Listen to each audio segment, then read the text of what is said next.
হ্যাঁ হ্যাঁ মহাদেব, জয় জয় শ্রী রাধে, জয় শ্রীকৃষ্ণ। আজকে দেখে নেব শত্রুরা কোন ষড়যন্ত্র রচনা করতে চলেছে। শত্রুর তো আর অভাব থাকে না, বলুন। আশেপাশে অলিতে গলিতে সব জায়গায় শুধু শত্রু শত্রু আর শত্রু। তো আজকে আমরা দেখে নেব যে শত্রুরা নতুন করে কোন ষড়যন্ত্র রচনা করতে চলেছে। ওকে, সকল ধর্মের মানুষ দেখুন, সকল বর্ণের মানুষ দেখুন, সকল রাশির মানুষ দেখুন, সেম জেন্ডারে থাকা মানুষ দেখুন, উইডো, এক্সট্রা ম্যারিটাল অ্যাফেয়ার, সবার জন্য এই রিডিং জেনারেল প্ল্যাটফর্মে বানানো রিডিং। তো যার সঙ্গে যতটুকু ততটুকু নিতে হবে, বাদ বাকি লেট গো। ওকে, আর 1176 হর হর মহাদেব, শিবকালী, দুর্গা, আল্লাহ ক্লেম করতে কেউ কিন্তু ভুলো না।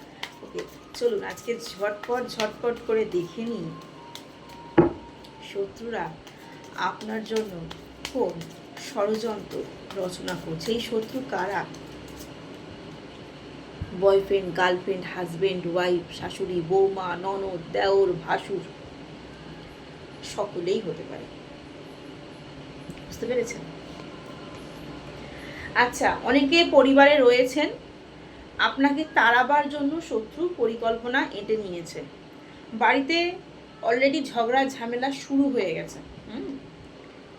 সেটা একজনের মেয়ের তরফ থেকে হতে পারে বা একটা ছেলের তরফ থেকে হতে পারে। মেয়েটাও হয়তো ঝামেলা ঝঞ্ঝট করছে, থাকতে চাইছে না বলে, আর মেয়ের শ্বশুরবাড়ির লোকজনও ঝগড়া ঝামেলা করছে তাকে নিয়ে থাকবে না বলে। 6 অফ সোর্সের কার্ড, ডেট অফ বার্থ আসছে 6। ওকে, এবং রীতিমতো অশান্তি অলরেডি বাড়িতে শুরু হয়ে গেছে, পারিবারিক ঝামেলা শুরু হয়ে গেছে, কারণ আপনাকে নিয়ে তারা আর থাকতে চাইছে না। আপনাকে তাড়ানোর জন্য যে প্ল্যান সেটা কিন্তু রচনা হচ্ছে, একটার পর একটা প্ল্যান তারা সাজাচ্ছে। অনেকে ডেট অফ বার্থ হবে 5, শত্রু ডেট অফ বার্থ হবে 5, বা আপনারও ডেট অফ বার্থ হতে পারে 5। ওকে, শত্রু ডেট অফ বার্থ হতে পারে 7, বা আপনারও ডেট অফ বার্থ হতে পারে 7। এবং আপনি না নিজের জায়গায় খুব স্টিক রয়েছেন। এই যে নিজের জায়গায় স্টিক রয়েছেন, এখান থেকে না শত্রুপক্ষ না কনফিউশনে পড়ে যাচ্ছে। শত্রুপক্ষ বুঝতে পারছে না ঠিক কোন পয়েন্টটা আপনার সামনে তুলে ধরলে আপনি তাকে ছাড়তে বাধ্য হবেন। এটা নিয়ে কনফিউশন, বা আপনাকে তাড়াবার জন্য কোন অস্ত্রটা ব্যবহার করতে হবে, কোন ভাষাটা আপনাকে অ্যাপ্লাই করতে হবে, সেটা বুঝে উঠতে পারছে না। তবে আপনার শত্রু কিন্তু খুবই আত্ম অহংকারী মানুষ। ঠিক আছে, আত্ম অহংকারী মানুষ। সেই বলে না, ভাঙবে তবু মচকাবে তবু ভাঙবে না। তো এরকম তার জীবনের সমস্যার শেষ নেই, তবু আপনার পিছনে কাঠি করা সে ছাড়বে না। এবং অনেকের ডেট অফ বার্থ হবে 13, এবং অনেকের ডেট অফ বার্থ হবে 4। ওকে, এবং আপনাকে এরকমও বলতে পারে যে তুমি কদিন অমুক জায়গা থেকে, বাপের বাড়ি, শ্বশুর বাড়ি, কোথাও থেকে তুমি ঘুরে এসো, তোমার মাইন্ড ডিস্টার্বড আছে, তুমি ঘুরে আসলে সমস্ত কিছু ঠিক হয়ে যাবে। এই যে আপনাকে কিছুদিনের পরিকল্পনা করছে যে তুমি ওখানে এখন থাকো, পরিবেশ ঠান্ডা হলে তুমি আবার ব্যাকে চলে আসবে, এটা কিন্তু ভুল ধারণা। আপনাকে অন্য জায়গায় পাঠিয়ে দেওয়ার পরিকল্পনা এটাই যে আপনি সেই জায়গায় যখন শিফট হয়ে যাবেন, এবার আপনি যখন ফেরত আসতে চাইবেন, তখন নানান অছেলায় আপনাকে ফেরত তারা নেবে না। আপনি বারবার চাইবেন ফেরত যেতে, মাথাটা ঠান্ডা করার জন্য বলবে যে তুমি খুব রেগে আছো, তুমি এখন মাথাটা ঠান্ডা করার জন্য কদিন একটু তোমার অফিসের যে কাজ আছে কাজটা করো, বা তুমি বাপের বাড়ি থেকে ঘুরে এসো। বা মেয়েও বলবে যে আমি কদিন বাপের বাড়ি থেকে ঘুরে আসি। ঠিক আছে, আপনার ওয়াইফ বলবে আর কি যে আমি বাপের বাড়ি থেকে ঘুরে আসি। এবার আপনি যখন তাকে ডাকবেন যে বাপের বাড়ি থেকে এবার চলে এসো, সে আর আসবে না।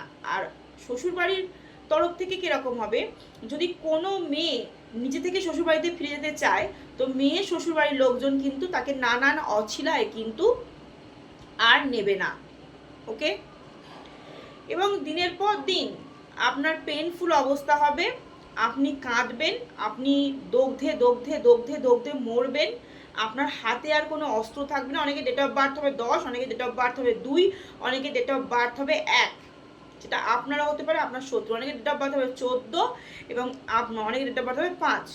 এবার তারা যখন আপনি কাকতি মিনতি করবেন যে না আমি শ্বশুরবাড়ি ফিরে যাব, কি আমি আমার বউকে ফিরিয়ে আনবো, যা হয়ে গেছে হয়ে গেছে, ভুল বোঝাবুঝি মিটিয়ে নাও। ওকে? কিন্তু তারা তাদের জেদটাকে ধরে রাখবে, কারণ তারা আপনাকে কোনোভাবেই নেবে না। তাদের আর আপনাকে প্রয়োজন নেই। প্রিয়জন তো কখনো ছিলেনই না, আর প্রয়োজনটাও শেষ হয়ে গেছে। তাই আপনাকে তাড়ানোর জন্য সমস্ত কিছু প্ল্যানিং প্লটিং কিন্তু শুরু হয়ে গেছে, এবং এই গেমগুলোই কিন্তু অলরেডি অনেকের হয়ে গেছে, আর এরকম গেম কিন্তু যাদের হয়নি তাদের কিন্তু হতে চলেছে। তাই খুব সাবধান, কারণ আপনার সেই পার্টনার যে আপনার সঙ্গে থাকতে চায় না, সে অন্য রিলেশনশিপে জড়িয়ে গেছে, সে তাকে নিয়ে থাকতে চায়। ঠিক আছে? সে তার সময় পরিবর্তন করতে চায়, সে আপনার সঙ্গে থাকতে চায় না, কারণ সে আপনাকে বারবার একটা কথাই বলছে, আমি তোমার সঙ্গে মানসিক শান্তি পাচ্ছি না। একটা ন্যাকাপোনা কথা চলছে যে আমি তোমার সাথে মানসিক শান্তি পাচ্ছি না। আদৌ মানসিক শান্তির কিছুই নেই। অ্যাকচুয়ালি ব্যাপারটা এটাই হচ্ছে যে সে আপনার সঙ্গে আর কোনো রকমভাবেই থাকবে না, কারণ সে অন্য রিলেশনশিপে জড়িয়ে গেছে। আপনার প্রয়োজন শেষ হয়ে গেছে, এবার অন্য ফুলে মধু খেতে চাইছে। আপনার মধু খাওয়া শেষ, এবার অন্য ফুলের মধু খাবে। তাই শত্রু কিন্তু আপনার থেকে দূরে সরে যাওয়ার জন্য এই সমস্ত প্ল্যানিং প্লটিং কিন্তু চলছে। আচ্ছা, শত্রুদের তো কাজকর্ম দেখে নিলাম যে শত্রুদের কি গেম প্ল্যানিং চলছে, কিন্তু আমরা কি করব? যারা বিবেক বিক্রি করিনি তারা কি করব? তাদের জন্য গণেশজি কি মেসেজ দিচ্ছেন? গণেশজি বলছেন অনেক খেলা হয়েছে, এই সমস্ত নাটক অনেক চলেছে, আমাকে ফিরিয়ে নাও, হাতে পায়ে ধরা, কান্নাকাটি করা, মান অভিমান করা, রিকোয়েস্ট করা, হ্যাঁ ডিভোর্স, এই ডিভোর্স হবে, ওই হবে, সেই হবে, অনেক নাটক হয়েছে।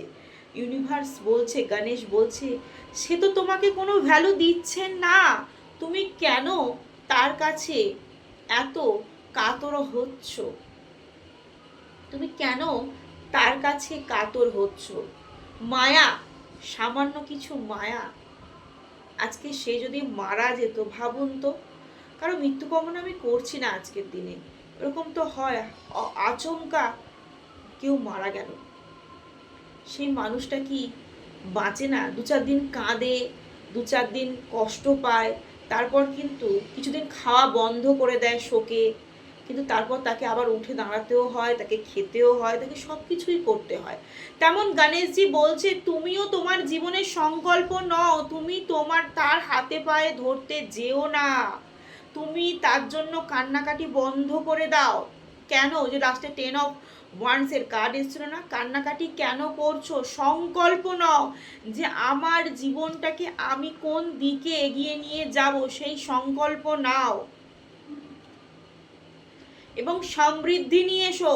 তুমি নিজেকে ডেভেলপ করো, তুমি নিজেকে নিজের পায়ে প্রতিষ্ঠিত করো। তোমার ওয়াইফ চলে গেছে, তোমার হাজবেন্ড তোমাকে নিচ্ছে না, সে অন্য রিলেশনশিপে যাক, সে যেখানে পারে যাক, তোমার জীবন তুমি কিভাবে কাটাবে সেটা নিয়ে চেষ্টা করো। তার সাথে কিভাবে কাটাবে সেটা না ভেবে তোমার জীবন তুমি কিভাবে ডেভেলপ করবে, তুমি কিভাবে থাকবে সেটা নিয়ে, তোমার কিভাবে সুখ হবে, তোমার কিভাবে সমৃদ্ধি হবে সেটা ভাবো। ঠিক আছে? এবং নিজেকে সংকল্প করো যে আজ থেকে আমি আর তার হাতে পায়ে ধরতে যাব না। ওকে? এবং নিজেকে সম্পূর্ণতা দাও, নিজেকে পরিপূর্ণ করো, কারণ কোথাও না কোথাও সে তোমার থেকে সরে যাচ্ছে। কেন? কারণ কোথাও না কোথাও সে মনে করে যে তুমি সম্পূর্ণ নও। তাই না সে বলছে আমি তোমার সাথে মানসিক শান্তি পাচ্ছি না। তাই তাকে ফিরে পাওয়ার জন্য নয়, নিজেকে নিজের গুরুত্বটা দাও, দিতে শেখো এবং নিজের গুরুত্ব দিয়ে নিজেকে এগিয়ে নিয়ে যাও। ইউনিভার্স আছে, তুমি তো সৎ, তুমি তো বিবেক বিক্রি করনি, তুমি তো সৎ। তাই ইউনিভার্স বলছে আমি প্রোটেকশন দেব তোমায়। শুধু তুমি সংকল্প করো যে ওই বেঈমানের হাত তুমি আর ধরবে না, ওই বেঈমানকে তুমি এবার ছেড়ে দেবে, ওই বেঈমানের নোংরা খেলায় নিজেকে আর নাচাবে না, কারণ সে ঠিক তোমাকে বাঁদরের মতো নাচাচ্ছে। সে একদিকে টানছে, বাঁদিক বলছে তুমিও বাঁদিকে ঘুরছো, যে ও ডান দিক বলছে তুমিও ডান দিকে ঘুরছো, কিন্তু সে তোমাকে সম্পূর্ণ নাচাচ্ছে মিথ্যে একটা নাটক দিয়ে, মিথ্যে একটা তোমার সঙ্গে মজা লুটছে। ঠিক আছে, তোমার সঙ্গে মজা লুটছে। তাই ইউনিভার্স বলছে তুমি আজ থেকেই সংকল্প করো যে ওর এই মানে পাতা ফাঁদে তুমি পা দেবে না। নিজের জন্য সংকল্প করো যে আমার কি করা উচিত। লোকে কি বললো, লোকে কি ভাবলো, ভাই লোকে খাওয়ায় না, লোক শুধু সমালোচনা করে। লোক তোমার একদিন ভাত না বসলে তোমাকে দুটো চাল এনে দেয় না। লোক শুধু তোমার পিছনে বদনাম বদনাম বদনাম আর তোমার নেগেটিভিটিটাকে তুলে ধরবে, তোমার পজিটিভিটিটাকে তুলে ধরবে না। তাই লোক লজ্জাকে তুমি সব ত্যাগ করো, আমি প্রোটেক্ট করবো। ইউনিভার্স বলছে আমি প্রোটেক্ট করবো, তুমি যদি সৎ হয়ে থাকো আমি তোমাকে প্রোটেকশন দেব। তুমি শুধু ডেভেলপ করো, তুমি শুধু এগিয়ে যাও, নিজেকে পরিপূর্ণতা করো। আর যে অমানুষের বাচ্চারা তোমাদের হাত ছেড়ে দিয়েছে, সেই অমানুষের বাচ্চাদের পায়ে ধরে কাঁদতে চেও না, ছেড়ে দাও। 1176 আর হার মহাদেব শিবকালী দুর্গা আল্লাহ ক্লেম করতে কেউ কিন্তু ভুলো না।